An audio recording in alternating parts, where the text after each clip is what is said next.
ओम शांति। हमें पढ़ाने के लिए स्वयं भगवान आते हैं और बनाते भी हैं मनुष्य से देवता। राजाई संस्कार हमारे अंदर जागृत कर देते हैं, बाकी सभी गंदे संस्कारों को नष्ट करा देते हैं।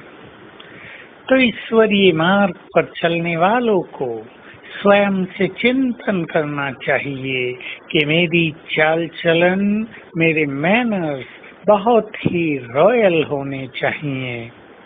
मुख से ऐसा वैसा बोलना, दूसरों को कष्ट पहुंचा देना, दूसरों की भावनाओं को हर्ट कर देना, दूसरों को डिस्टर्ब कर देना, किसी की खुशी छीन लेना, सदा अपने बारे में सोचना, दूसरे की किसी बात को ठीक से समझना न, अंडरस्टैंडिंग न करना, इससे कष्ट होता है दूसरों को और हमारे मैनर्स भी अच्छे नहीं होते।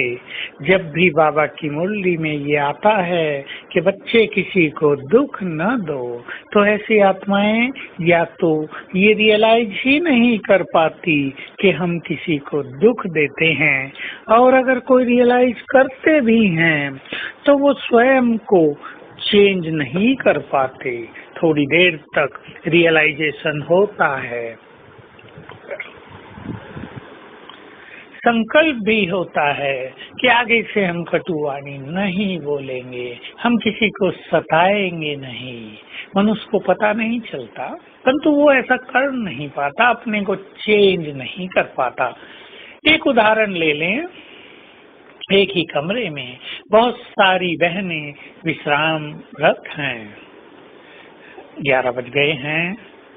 कोई एक बहन लेट आती है बाबा के कमरे में योग करके, और आते ही लाइट जला देती है, थोड़ी आवाज भी करती है, उसे अपना चार्ट भी लिखना है, और उससे सब जग जाते हैं। कोई परेशान होता है, कोई उससे लड़ाई करता है, कोई उसको बुरा बोलता है, फिर वो बोलती है।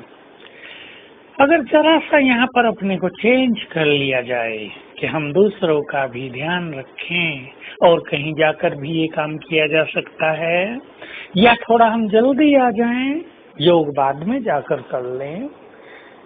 दूसरों को सुख देने का संकल्प रखना, दूसरों की स्थिति को आगे बढ़ाने की इच्छा रखना, ये रॉयल मैनर वाले के लक्षण हैं।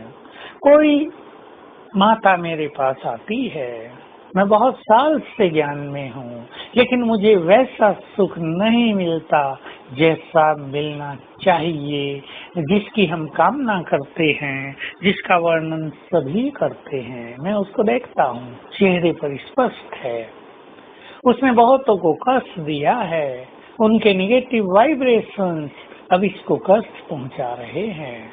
समय भी वहां आ गया है जहां हमारा जन्म जन्म का जो कुछ किया हुआ है वो इमर्ज होने लगा है।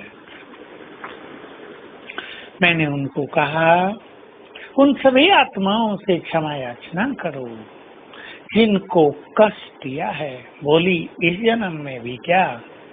मैंने कहा, इस जन्म में भी जिनको कष्ट दिया हो क्षमा याचना करो।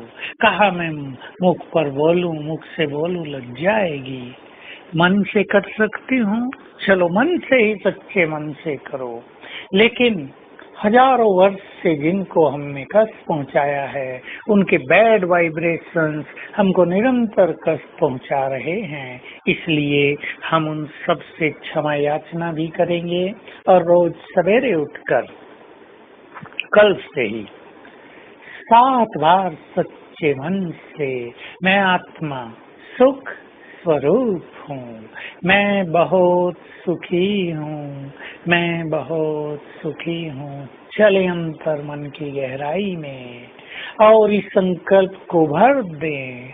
तो ये अभ्यास, सोल कॉन्शियस होने की ये प्रैक्टिस हमारे लंबे काल के दुखों की फीलिंग को समाप्त कर देगी।